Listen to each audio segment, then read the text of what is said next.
ગુજરાતી હતો, લેંગ્વિસ્ટિક સબસિડરી હતો અને એમના પ્રોફેસર તરીકે યોગેન્દ્રભાઈ વ્યાસ પોતે અહીં છે, એમના પ્રોફેસર તરીકે હતા. અને પછી 75માં આ MA થયા પછી એ તલોદ કોલેજમાં જોડાયા ગુજરાતીના પ્રોફેસર તરીકે. 1 વર્ષ ત્યાં કામ કર્યું. બીજા વર્ષે ત્યાંથી ખેડા જિલ્લામાં આવ્યા. ત્યાં કામ કર્યા પછી એ 1977માં એમનું લગ્ન થયું સુભાષભાઈ સાથે. અને ત્યાર પછી અહીં લગ્ન થયા પછી એમના 2 બાળકોનો એમને જન્મ આપ્યો. 3 વર્ષ અહીં રહ્યા અને 81માં પોતે અહીંથી અમદાવાદથી પોતે અમેરિકા ચાલ્યા ગયા. જ્યારે કોલેજ જીવનમાં કંઈક લખતા હતા, કંઈ લખે, કવિતાઓ લખવાનો શોખ હતો. પણ કોલેજ જીવન પૂરું થયા પછી એ લગ્ન જીવનનો એને પ્રવેશ કર્યો. અહીં કહ્યું કે પાઠકમાંથી ભટ્ટ બની ગયા. પછી સંસારનો માં પડ્યા પછી એમને આ બધું લખવાનું જે હતું એ બધું બાજુમાં મૂકી ગયું. કંઈ લખાયું નહીં. અને અમેરિકામાં ગયા પછી લખાય કે કેમ એ તો આપણે કહી શકીએ નહીં. પણ ત્યાં એમના હૃદયની અંદર એક સંવેદનાઓ ચાલતી હતી કવિતાની. અને કવિતાની સંવેદનાઓ ક્યાંય ને ક્યાંય તૂટક તૂટક બહાર પ્રગટ થઈ જતી હતી. એમને થતું હતું મારે કંઈ લખવું જોઈએ, પણ લખી શકાતું નહોતું. પણ એમનો પુત્ર ખેલન જ્યારે એને બાલ મંદિરમાં મૂક્યો ભણવા માટે, એ અહીંથી ભણી, અહીંથી જન્મ થયેલો, એ ગુજરાતી જાણે, અંગ્રેજી કશું ન જાણે.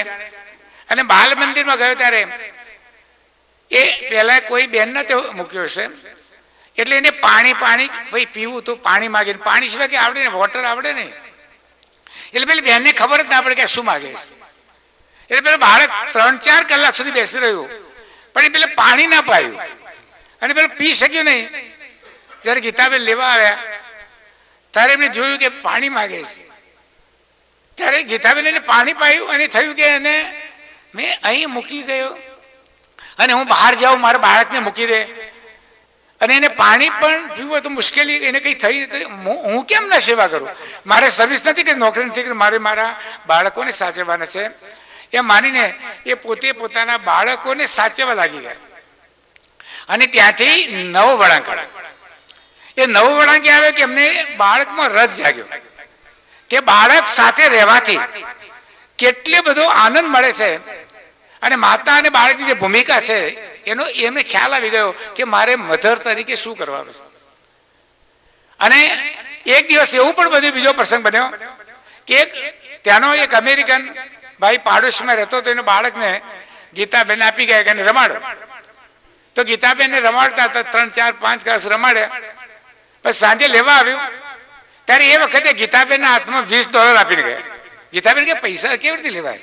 તમારા બાળકને હું રમાડું છું, એમાં પૈસા લેવાય નહીં. ના, કોઈ તમારે લેવાના નહીં લો તો હું બીજી વાર આ બાળકને રમાડો નહીં આપું. એટલે ગીતાબેનને એમ થયું એ વખતે કે બાળકોને રમાડવાથી, બાળકોને રાખવાથી અમેરિકામાં કોઈ કમાઈ શકાય છે. આ એક નવી જાગૃતિ એમનામાં આવી કે મારે કંઈક બાળકો માટે કરવું જોઈએ. હું બાળકો માટે કરીશ તો મને એમાંથી કંઈક મળવાનું છે અને મને જે શીખવવા માંગુ છું હું કરી શકીશ. એટલે એમને બાળકો માટેની ચાઇલ્ડ કેર, બાળકોની એક સંસ્થા ઊભી કરી. એ બાળકો માટેની બાલ મંદિર જેવું ઊભું કર્યું. અને બાલ મંદિરમાં બધા બાળકો ભેગા કરે, એને ભણાવવાનું કામ એમને કરે. અને અદ્ભુત કામ એમને કરે. એમને બાલ મંદિર ચલાવી નથી, એટલે બાલ મંદિરમાં શીખવ્યું નથી, પણ એમાં કેળવણી આપી છે. એ બાળકોને કેળવવા માટે એમને કેવું મધર તરીકે રોલ ભજવ્યો, એ અદ્ભુત કામ હતું. એને અમેરિકાની સરકારે નોટ લીધું અને ઇન્ટરનેશનલ લેવલે એમના ઉત્તમ કામને જોઈને એમને એવોર્ડ પણ આપ્યો. આ કામ એમણે કર્યું. આ કામ સાબરી જનતાનું કામ.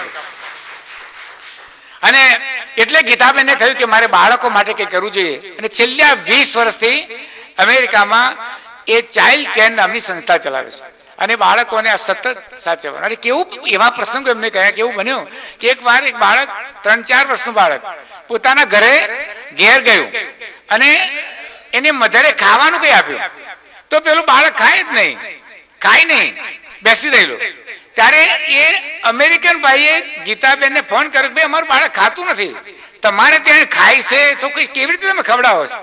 ત્યારે આ ગીતાબેને કહ્યું કે ભાઈ એને ખોળામાં બેસાડો, એને ખોળામાં બેસાડ્યા પછી એને ખવડાવવાનું, આ બધું શીખવ્યું. એટલે પેલા બાળકો ખાય છે કેવી રીતે, કેટલું મધર તરીકેનો પ્રેમ, ખોળામાં બેસાડીને ખવડાવવાનું, આ કામ પણ આ ગીતાબેને અદ્ભુત કામ એમને કર્યું. અને એ કામ કરતા કરતા કોણ જાણે કે એક વાર અહીં વારંવાર આવતા, અહીં આવે જાય, અહીં આવે જાય, એમને એમ થાય કંઈ લખવું જોઈએ. ત્યાં પણ હું જાઉં ત્યારે કહેતા કે હું લખું છું. મેં કીધું લખો ને, કંઈ લખો ને, લખશો તો કદાચ આગળ વધારશે ને કંઈ છપાશે, તમે લખો કંઈ. પણ જ્યારે અહીં એક વખત આવ્યા ત્યારે એમના ભાઈ અતુલભાઈ બેઠા છે. એ અતુલભાઈ એ માળિયામાંથી કેટલાક બધા પોટલું કાઢ્યું. એ વખત ગીતાબેન કોલેજમાં ભણતા હતા, એમની નોટો પડી રહેલી, એમની કંઈ લખાણ પડી રહેલું, એમાંથી કેટલીક કવિતાઓ એમાંથી નીકળી. અને એ કવિતાઓ એટલી બધી સરસ હતી કે ગીતાએ પોતે ગીતાબેન લખેલી એ વખતે જ્યારે ભણતા ત્યારે. એટલે અતુલભાઈએ કહ્યું કે આ બધું સરસ છે, આ કવિતાઓ સરસ છે. ગીતાબેનને પણ એમનું હૃદય જાગ્યું કે મેં આવું બધું લખ્યું હતું, આટલી સરસ કવિતાઓ લખી હતી, તો મારે આ કવિતાઓનું કોઈ પુસ્તક લખે કેવું સારું, એવું અમને લાગ્યું. એક લાગણી એમાંથી જન્મી અને પછી એ તરફ વળ્યા કે હું લખું, કંઈ લખું. અને બીજો એક પ્રેરક પ્રસંગ બન્યો. એમના મધર અને ફાધર જ્યારે 2004માં અમેરિકા ગયા ત્યારે આ મધર ફાધરને અમેરિકા ના ગમે, સ્વાભાવિક હતું. આપણે મોટી ઉંમરના લોકો અમેરિકા ગઈએ તો 2 મહિના રહીએ, ત્રીજો મહિનો ત્યારે ભાગો ભાઈ, અહીં કંઈ રહેવા જેવું નથી, ત્યાંની કંઈ ગુલાબોમાં સુવાસ નથી, ત્યાં કંઈ ભૂમિમાં પણ પ્રેમ નથી, એટલે બધા ભાગી જાય. એટલે બંનેને એમ થયું કે ભાઈ હવે અમારે જવું છે. ત્યારે બધા લોકો ભેગા થાય ત્યારે ગીતાબેનને થાય કે મારા મધર ફાધર સાથે રહે તો કેવું સારું, એમને ગમે, એમને કે અહીં રહેતો મજા આવે. કારણ કે દરેક ઈચ્છે માતા પિતા કે મારી સાથે બધા રહે. ત્યારે એ વખતે એમનો વિદાય આપવાનો હતો અહીં આવવાતી વખતે. ત્યારે ગીતાબેને એક સરસ મજાની કવિતા લખી કે પિતા તમે અહીં રહી જાઓ એવી કવિતા લખી. અને એ કવિતા એટલી બધી હૃદયને અસર કરી હતી કે સાંભળનારા લોકોની આંખમાં પણ આંસુ ગયા કે પોતાના પિતાને કેટલો પ્રેમ છે, અહીં રહી જાઓ. પણ છતાં એમને તો અહીં આપવું તો એટલે આવી ગયા. પણ એ બધાના કારણે આ ગીતાબેનમાં કવિતાનો પ્રેમ જાગ્યો. કવિતાની જે સંવેદનાઓ વેદનાઓ પડી હતી એ સાહિત્ય ક્ષેત્રમાં આવી, એટલે ભાષા દ્વારા વ્યક્ત થઈ. અને એમને કવિતાનું આ પુસ્તક લખ્યું છે. આજે જેનું આપણે વિમોચન કરવાના છે અમેરિકાથી અમદાવાદ. ઘણીવાર એમ થાય આપણને કે આ બધા સાહિત્ય સર્જકો મોટા માણસો છે. અહીં ગુજરાતમાં પણ ઘણા બધા કવિઓ સારા થઈ ગયા છે. ઘણા બધા કવિઓની કવિતાઓ ખૂબ જાણીતી છે. આ ગીતાબેનનું પહેલું સર્જન છે. અને જ્યારે કોઈ પણ સ્ત્રી પહેલા બાળકને જન્મ આપે ત્યારે એને એટલા હૃદયમાં કેટલો પ્રેમ, કેટલો આનંદ હોય છે. એમને પણ એમ થયું કે એક પુસ્તક મારું પ્રગટ થાય અને મારું પુસ્તક બજાર વચ્ચે બધા લોકો વાંચે, એવી એક અંતરની એવી ભાવના હતી કે સતત ચિંતા કંઈક થાય કંઈક કરવું જોઈએ. અને આ બધાની જવાબદારી મનુભાઈએ લીધી. અને મનુભાઈ ગુર્જર ગ્રંથ રત્ન તરફથી એમને છાપ્યું અને મોટું બળ આપ્યું ગીતાબેને. અને પછી ગીતાબેને થયું કે આપણે બધા મળીએ, બધા ભેગા થઈએ અને પુસ્તકનું વિમોચન તો થશે, પણ આપણે બધા સાથે મળીએ, ભેગા થઈએ અને પરિવારના લોકો જમીએ, આવો કાર્યક્રમ કરીએ એવી ઈચ્છા એવી નથી. એટલે આ બધો એક સરસ મજાનો કાર્યક્રમ આપણી વચ્ચે ગોઠવાયો. એની એક ભૂમિકા તમે આગળ મેં રજૂ કરી છે કે ગીતાબેન છે કોણ અને એમને શા માટે. હવે છે ગીતાબેન લક્ષ્ય એટલા માટે કાંઈક બળ મળે.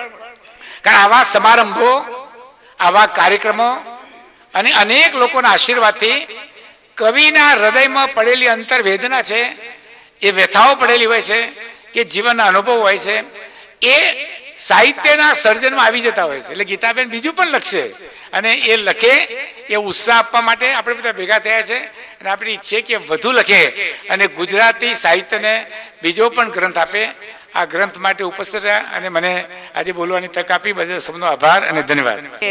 એમના મમ્મીને થયું કે ગુજરાતી સાથે BA થઈને કરશે શું, ત્યારે મને વિચાર આવ્યો કે અહીંયા બેઠેલામાંથી 5 જણા ગુજરાતીના જ અધ્યાપકો છે. એટલે આ વાત એમ જ. પણ એવા જ એક ગુજરાતીના પ્રાધ્યાપક જેમની પાસે ગીતાબેન ભણ્યા છે, ગુજરાત યુનિવર્સિટી ભાષા સાહિત્ય ભવનના ભાષા વિજ્ઞાનના પ્રોફેસર, હાલ નિવૃત્ત થઈ ગયા છે, પણ એમનું લેખન કાર્ય અવિરત રીતે ચાલે છે. ને ગીતાબેન જ એમની પાસે ભણ્યા છે એવું નથી, હું પણ યોગેન્દ્રભાઈ પાસે જ ભણી છું. તો એમણે ભાષા વિજ્ઞાનમાં તો બહુ મહત્વનું પ્રદાન છે, બોલીઓ વિશે, વ્યાકરણ વિશે, અને અનેક પુસ્તકો લખ્યા છે, પારિતોષિકો મળ્યા છે. પણ ચરિત્ર સાહિત્ય, શ્રીરામ કૃષ્ણ, ચિંતન, બાળ સાહિત્ય, ભાષા વિજ્ઞાન, લઘુ નવલ, વાર્તા સંગ્રહ, વિવેચન, હાસ્ય, એમ અનેક ક્ષેત્રોમાં એમની કલમ ફરી વળી છે. એવા આજના મુખ્ય વક્તા યોગેન્દ્રભાઈને હું વિનંતી કરું કે તેઓ તેમનું વક્તવ્ય આપે. મિત્રો, અમારા એક કવિ છે અનિલ કરીને, એમના એક શેરથી શરૂ કરું છું. નથી એક માનવી પાસે, નથી એક માનવી પાસે બીજો માનવ હજી પહોંચ્યો. હકીકત છે, બહુ અકળામણ છે. નથી એક માનવી પાસે બીજો માનવ હજી પહોંચ્યો. એક જ બેડ શેર કરતા હોય તો પણ પહોંચ્યા છીએ કે નહીં? 70મે વર્ષે અને 45 વર્ષ પછી હજુ મને ખબર નથી. અનિલ, મેં સાંભળ્યું છે ક્યારનો બંધાય છે રસ્તો. આ અનિલ એમ કે છે, અનિલ, મેં સાંભળ્યું છે ક્યારનો બંધાય છે રસ્તો. એ જે રસ્તો બંધાય છે એ રસ્તો બાંધવાની કામગીરી કરનારા કેટલાક કવિઓ છે, મુખ્યત્વે કવિઓ છે, યુગોથી. એ વાલ્મીકીથી શરૂ કરીને, અથવા તો એથી આગળ વેદવ્યાસથી શરૂ કરીને, એથી આગળ. અને કેટલીક વખત તો આવું થાય, આવા સવાલો થાય કે વાલ્મીકી પણ કવિ, વેદવ્યાસ પણ કવિ, કાલિદાસ પણ કવિ, રવિન્દ્રનાથ પણ કવિ. આપણે ત્યાં જોઈએ તો ઉમાશંકર સુંદરમ પણ કવિ. અહીંયા બેઠા છે બહુ મોટા કવિઓ બે, ચંદ્રકાંત પણ કવિ, યોસેફ પણ કવિ. અને ગીતાબેન પણ કવિ. પ્રશ્ન થાય. પણ ઉમાશંકર બહુ સરસ કહેતા કે કવિ લખે એ કવિતા નહીં, પણ કવિતા લખાઈ જાય એને પછી આપણે કવિનું બિરુદ આપીએ તો વાંધો નહીં. કવિતાની તો એક કાવ્ય પંક્તિ ક્યાં છે? એટલે ગીતાબેન જયારે મારી પાસે આવ્યા એમનો આ બધા કાવ્યોનો સંચય લઈને, એક જમાનામાં હું જરાક કડક શિક્ષક ગણાતો, પણ હવે ઉંમર થતા થતા થયું કે ના, પણ કેટલુંક પ્રોત્સાહન રૂપે પણ અને કેટલુંક સરસ થતું હોય તો કરવા રૂપે પણ. આજે તો કવિતા વાંચે છે કોણ? લખવાની તો વાત જ દૂર રહી. એટલો સમય જ કોની પાસે છે? અને ગીતાબેન કહેતા હતા વાત તો સાચી છે કે 3 કે 4 અઠવાડિયા માટે અહીંયા આવ્યા હોય તો કલા નિકેતન અને શું પાછું જાત જાતનું આસોપાલવ ને એ બી જ્વેલર્સ ને પેલા વજુભાઈ જ્વેલર્સ ને એ બધામાંથી જ ઊંચા ના આવાય ત્યાં યોગેન્દ્રભાઈને વળી કવિતા વાંચવા લઈ જઈએ.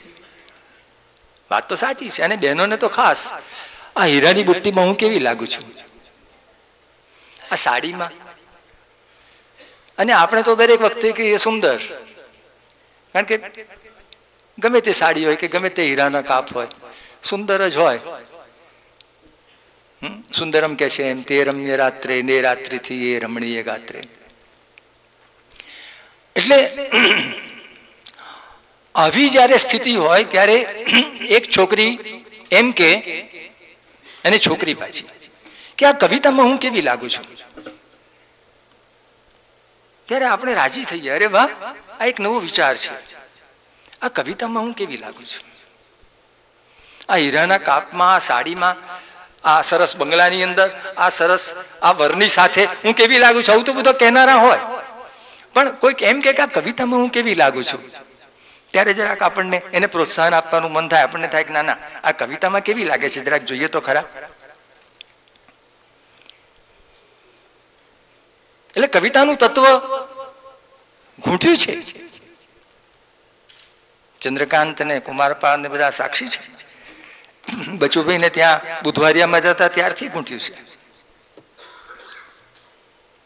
ચીનુ ને મનહર ને બધાની સાથે, લાભશંકર ને બધા. પણ મૂળ વાત આ છે કે જો કેવી કાવ્ય પંક્તિઓ આવી જાય છે. હાથ હલવતા ફરલાંગ ભરતા આતુર નયને અધીર મનડે રખ પદુડા હેત નીતરતા મા ભૂમને મળવા હસતા રમતા ગાતા કૂદતા આવી પહોંચ્યા. જુઓ ચાલે છે કવિતા, કેવી રીતે ચાલે છે. કવિતામાં શબ્દોની પસંદગી અને કવિતાનો લય. હું ને ચિમનભાઈ અહીંયા બહાર બેઠા બેઠા એ જ વાત કરતા હતા. આમ તો મારો કાન કંઈક ઠીક છે અને હું જરા ચોકસાઈ વાળો માણસ છું. ચિમનભાઈને ફોન કર્યા વગર એક ઠેકાણે મેં લખી નાખ્યું દુહો છે, પણ ખરેખર દુહો નથી. તમને જરા ત્યાં એને સુધારી લેજો. હો, આપણે એમને કહેવું પડશે મનુભાઈને કે પ્રસ્તાવનામાં એ જગ્યા સુધારી લેજો. પણ કવિતામાં જે લય છે એ લયને એ પકડી શકે છે. અને રિધમ જીવનમાં આ જે લય જે છે એ જ એક સંવાદિતા સાધી શકે છે. અને કવિતાનો લય એ બહુ મોટી વાત છે અને આને તો સરસ રીતે મૂકી શકાય એમ છે. અને એમણે મૂક્યું છે બોરડમ જાજુ પાર વિના ભાઈ, બોરડમ જાજુ પાર વિના ભાઈ, લાંબી જર્ની સાર વિના ભાઈ. અરે સારમાં સાર તો કવિતા છે. કવિતાને શું જાણે વ્યાકરણી, એવું નથી. સારમાં સાર તો કવિતા છે. કારણ કે માણસની જે સૌંદર્યની અનુભૂતિ છે, એસ્થેટિક સેન્સ જે છે એને એ બરાબર નિખારે છે. અને એ સેન્સનો ક્યાંક સ્પર્શ આ કવિતાઓમાં તમને દેખાયા કરે. અને એ સ્પર્શ પણ દેખાવો, મેં તમને કહ્યું એમ શરૂઆતમાં કે આ યુગમાં, કળયુગમાં, કળિયુગ નહીં, કળયુગમાં, કળ યંત્રયુગ, કળવાળો યુગ છે. આ તો બહુ અઘરું છે. જો એ પોતે કહે છે કે અમને સમય જ નથી મળતો ડોલર કમાવા માટે, કે ડોલરિયાના દીઠા ઝાડ સાજન મારા સપનામાં. અને લોકો એન્કેશ્યોર ટાઈમ એમ નથી કરતા, હવે તો એન્કેશ્યોર સેલ્ફ કરે છે. એ સ્થિતિએ પહોંચ્યા છીએ આપણે લોકો. અમેરિકામાં શું કે ભારતમાં શું. એક જમાનો એવો હતો કે એન્કેશ્યોર ટાઈમ. મને એક વખત મારા ભત્રીજાએ કહેલું, મને કે આ અંકલ તમે શું આ બધી છે તે હિંચકા પર ઝૂલ્યા કરો છો ને, આ કવિતાઓ વાંચ્યા કરો છો ને, આ તમારા મિત્રો સાથે ચર્ચાઓ કર્યા કરો છો ને. હે, મને કે તમે કંઈક તમે એન્કેશ્યોર ટાઈમ. અઘરું હતું, બહુ વર્ષો પહેલા એણે મને કહેલું. હવે તો એન્કેશ્યોર સેલ્ફ એવી સ્થિતિ થઈ ગઈ છે. તમારી જાતની કિંમત ઉપજાવી લો. અને એવે વખતે, અને એમણે કહ્યું છે, હારે સજનીજી અમે ડબલ જોબો ને ઓવર ટાઈમ કઈ કીધા જો. હારે સજનીજી અમે ડબલ જોબો ને ઓવર ટાઈમ કઈ કીધા જો, લીધાના શ્વાસ લગાર. સ્થિતિ બહુ અઘરી છે. મારો એક મિત્રનો દીકરો હમણાં અમેરિકાથી અઠવાડિયામાં ભાગીને પાછો આવતો રહ્યો. એને તો પેલું ઇમિગ્રેશન વિસા મળી ગયેલો, પણ ભાગી આવ્યો. મને કે, મેં કીધું કેમ અલ્યા મુન્ના તું કેમ પાછો આવી ગયો? મુન્નો મને કે હું તો ત્યાં ગયો ને, મારા એના બનેવી ત્યાં છે. એમણે કહ્યું કે મુન્ના અહીંયા તો બધું કામ કરવું પડે. તો કે શું કરવાનું? તો કે મને તો બીજું આવડે નહીં. તો કે 1 કલાક તમે શાક સમારવા જાઓ, એટલે કે ટામેટા ને બધું કચુંબર સમારવા, તો ત્યાં $7 મળે. અને જો ડ્રાઇવિંગ ટ્રક ડ્રાઇવિંગ કરો તો 1 કલાકના $30 મળે. અત્યારની સ્થિતિ આવી છે એવું એને મને કહ્યું. અઘરું છે. અને આવામાં અને આવી સ્થિતિ છે જ પાછી. જુઓ, એક ઠેકાણે કે છે, જો કેવી કેવી ત્યાંની જિંદગી કેવી છે જરાક જોજો. હો, છેલ્લે મેં વાત કરી મોબાઈલ. આ મોબાઈલ તો હવે અહીંયા આવી ગયો છો. લોકો મને પૂછે કે તમે મોબાઈલ નથી રાખતા? મેં કીધું મારે મોબાઈલ થવું નથી. છેલ્લે મેં વાત કરી, ગાડીને પાર્ક કરી, ઘરમાં પ્રવેશ કરી, એલાર્મને ઓફ કરી, હીટરને રેઝ કરી, મેસેજીસ ચેક કરી, ટીવીને ઓન કરી. જો માણસ કામ ધંધેથી આવે અને છતાં એની પ્રવૃત્તિઓ કેવી ચાલે છે તમે જુઓ.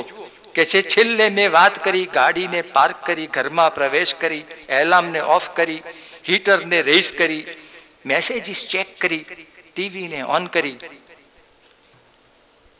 આ સ્થિતિ છે. અને આ સ્થિતિમાં કવિતા સૂજવી. જોસેફ, અહીંયા તો આપણે બહુ ટેસ્ટી રહીએ છીએ. મારી પત્ની તો કે તમે તો આખી જિંદગી આનંદ જ કર્યો, કઈ કમાયા જ નહીં, બહુ મજા કરી. વાહ વાહ. એટલે મને કોઈ લાગે કે એનકેશ યોર સેલ્ફ, ત્યારે હું મારા ભત્રીજાને કરતો કે દીકરા એના કરતા એન્જોય યોર સેલ્ફ.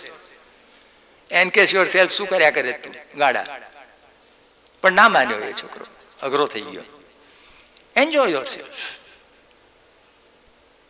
પણ આ કરી શકવું, આ જે ભારતીય સંસ્કૃતિના બી પડ્યા હોય તો જ થઈ શકે. ને તો ત્યાં શું, અહીંયા પણ અમેરિકાથી આવ્યા હોય, રિક્ષામાં બેઠા હોય, ઉતરતા હોય, પછી ધીમે રહીને આમ પાછળ જતા રહે. રિક્ષામાં મીટર આપણે જોઈએ અને પૈસા આપણે ચૂકે. અરે ડોલર કમાઈને આવ્યો છું તું તો દીકરા. પણ ના આવે, બરાબર છે. આ અમદાવાદમાં કમાનારો રિક્ષાનું ભાડું ચૂકવે બરાબર છે. માત્ર ડોલર ગણતા હોત તો વાંધો નહોતા, પણ ડોલરને પાછા કન્વર્ટ કરીને રૂપિયા ગણે. મુશ્કેલ છે. બધી ગિફ્ટ લાવે તે બધી ગણતરી વાળી લાવે. મારો સાળો ઘણી વખત કે અમે પેલું શું કહેવાય, ત્યાં એક સેલ ચાલતું હોય, અહીંયા ચાલે છે. હા, કુમારપાડા તો બોલ, સેલ ચાલતું હોય. એમાંથી ખાસ 2 વર્ષ પછી ઇન્ડિયા જવાનું છે તો કોને માટે શું શું લઈ જઈશું એ સેલમાંથી બરાબર પસંદ કરીને લઈ રાખે, મૂકી રાખે, પટારો ભરી રાખે. જુઓ મજા. અને આવી સ્થિતિ હોય. માનવીય સંબંધો જે છે, બધા જ માનવીય સંબંધો ગણતરીના થઈ ગયા. મજાની વાત છે. મા દીકરાનો સંબંધ, બાપ દીકરાનો સંબંધ, મા દીકરીનો સંબંધ, ભાઈ બહેનોનો સંબંધ, માનવીય સંબંધો. અને બિચારો અનિલ આપણને કે સાંભળ્યું છે ક્યારનો બસ બંધાય છે રસ્તો. એટલે જે દોડા દોડી હાય વોયમાં સમયનું કચડાવું અહીંયા.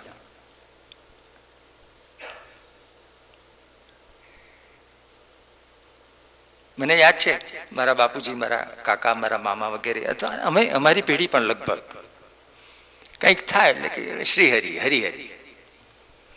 આજની પેઢી હરિ હરિ, HRR ભાઈ, HRR.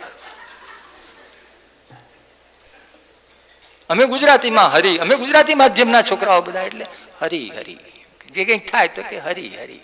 હવે આ બધા અંગ્રેજી માધ્યમના હરિ હરિ. અને પછી મારો દીકરો કે સૌથી વધારે પેશન્ટ મારા હરિ હરિ વાળા જ આવે છે. એસિડિટી, પેટમાં ચાંદા, ગેસની ગરબડ.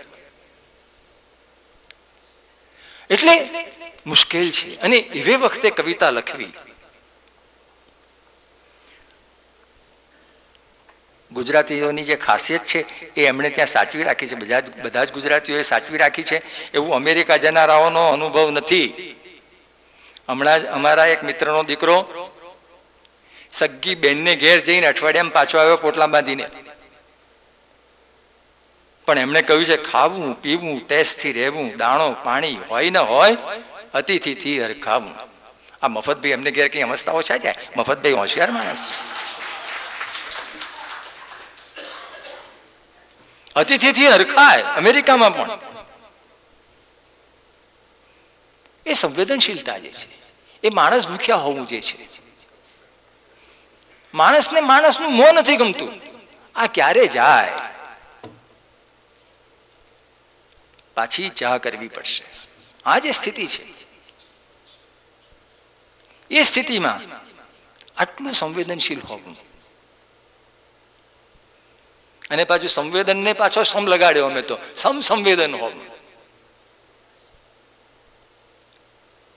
એ મોટી વાત છે. અને એને આપણે પોખીએ છીએ, એને પ્રોત્સાહન આપીએ છીએ, એને આપણે કહીએ છીએ કે હા ભાઈ તમારી પાસે સગવડ છે ને, તો હીરાના કાપ ન ખરીદશો, હીરાની બુટ્ટી ન ખરીદશો. આ એક કાવ્ય સંગ્રહ તમે ગુજરાતમાં આપતા જાઓ. મને ખબર છે સારા વિવેચક અનિરુદ્ધ બ્રહ્મભટ્ટના પત્ની નલિનીબેન સાથે પરમ દિવસે ચોથે દિવસે હું વાત કરતો હતો કે આજે તો કવિતા સાંભળવાનો કોઈને સમય નથી, બોર થઈ જઈશું, કવિતા સાંભળીને બોર થઈ જઈશું. આ લગભગ 15 મિનિટથી મને સાંભળો છો, તમે લોકો બોર થયા? કવિતા જ સાંભળો છો. એટલે વાત આ છે કે ગોદડી કઈ અમથી સંધાતી નથી ભાઈ, ગોદડી કઈ અમથી સંધાતી નથી ભાઈ.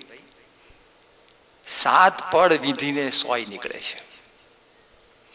7 પડ આ કવિતાની જે ગોદડી છે, વ્યક્તિત્વની ગોદડી, પણ 7 પડ વિધીને સોય નીકળે છે. અને કવિતા લખવાનું કામ બહુ અઘરું છે. કારણ શું? અમારા એક બીજા કવિએ કહ્યું કે આઈના સામે જવામાં પણ ગજું તો જોઈએ. આઈના સામે આ કવિતા એ આઈનો છે. આપણે તો રોજ સવારમાં આઈનામાં જઈએ છીએ, કેટલા વાળ ધોળા થયા, હવે પાપણ નાય થવા માંડ્યા, મૂછો નાય થવા માંડ્યા, જો હોય તો.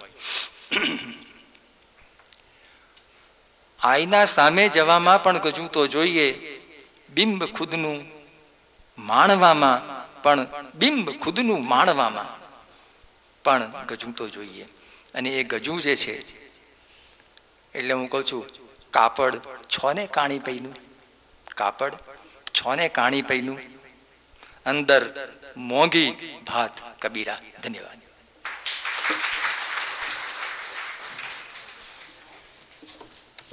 કવિતા લખવામાં ગજુ જોઈએ, અને ગીતાબેને જે ગજુ કાઢ્યું છે એને કવિતાનો સરસ આસ્વાદ યોગેન્દ્રભાઈએ કરાવ્યો.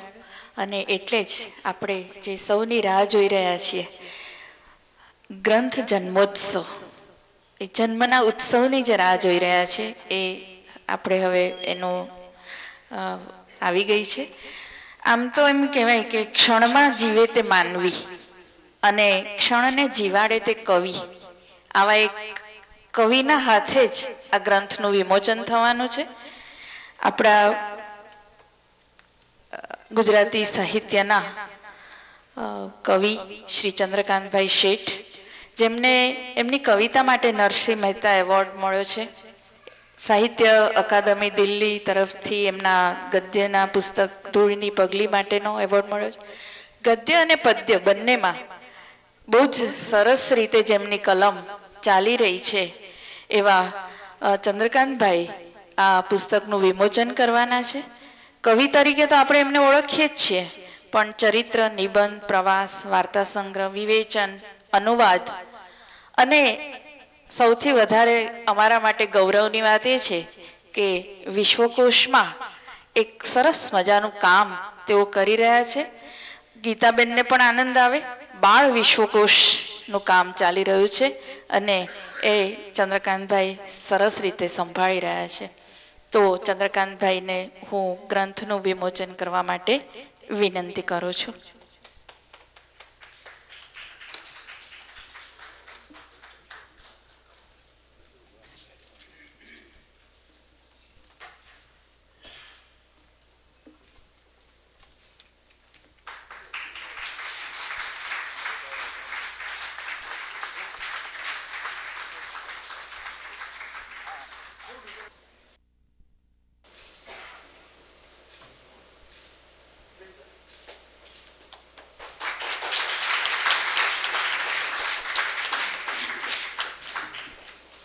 ચંદ્રકાંતભાઈ ઉદ્બોધન કરશે.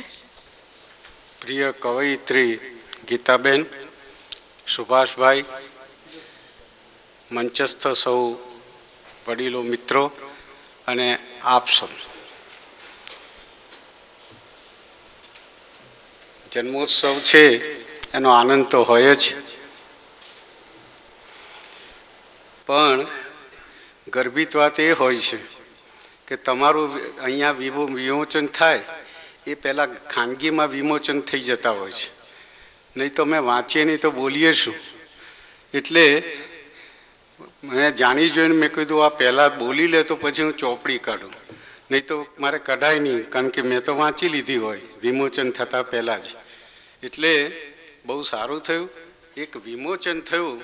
કવિતાનું વિમોચન ખરેખર તો કવયિત્રી હોય, મને તો એમ જ સૂઝે છે કે આવામાં કવિ જ્યારે કોઈ સર્જનાત્મક કૃતિ હોય ને તો કવયિત્રી 3-4 કાવ્યો બોલી જાય એટલે ઉદ્ઘાટન થઈ જાય.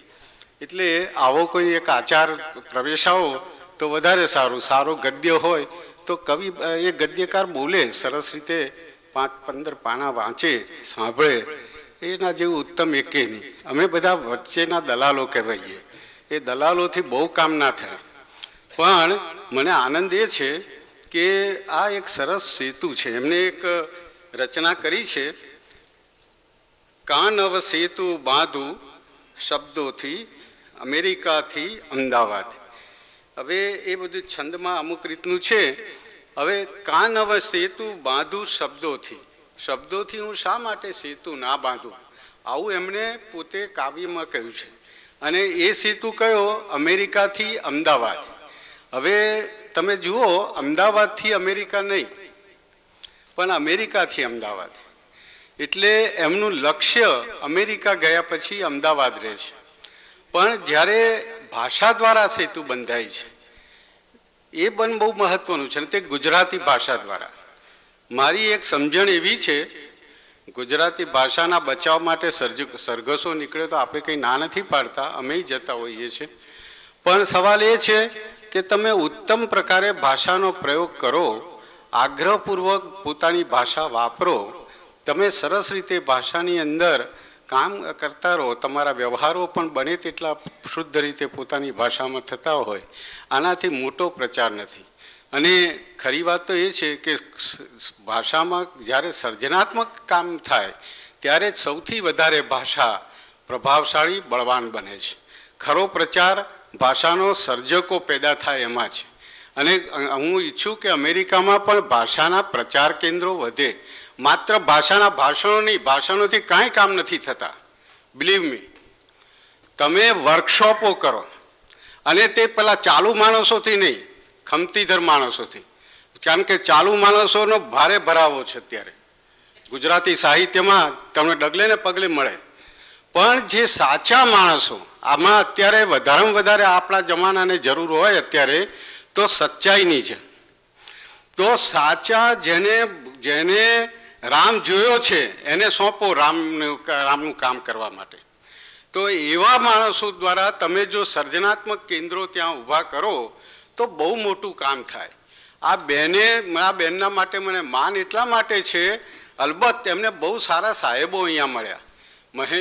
એમને મહેન્દ્રભાઈ મળ્યા, એમને યોગેન્દ્ર મળ્યા, અને એવા બધા સાહેબો અહીંયા મળ્યા, એ બહુ મોટી વાત છે. એમને ઘણા બધા કાવ્યો એવા છે કે જેમાં અમુક જાતના સંસ્કારો આવે. અમે અમેરિકાથી અમદાવાદ જતા શુકન જોઈ સંચર્યા. આ શુકન જોઈ સંચર્યાનો એક પ્રયોગ છે. હે શિયાળે ફ્લોરિડા આબળું ને ઉનાળે ન્યુયોર્ક, હે ચોમાસે કેલિફોર્નિયા પણ માં ભોમ પોકારે રોજ. જે કંઈ એમની જે રચનાની રીતિ છે એ રીતે કર્યું છે. પણ આપણને કચડો 12 માસ તરત યાદ આવે. પછી એવી રીતે ક્યાં ખોવાનો મારો ફોન, કોઈ ગોતી આપો મારો છે ફોન. તો ત્યાં પાછળ આપણી ગુજરાતી કવિતાના કેટલાક લય, ઢાળો, પંક્તિઓ એ આપણા ચિત્તમાં જળમતી હોય, એમના ચિત્તમાં છે. જ્યાં એવી રીતે દુહો ગરબો ને સાખી, રંગલો જામ્યો મિશિગન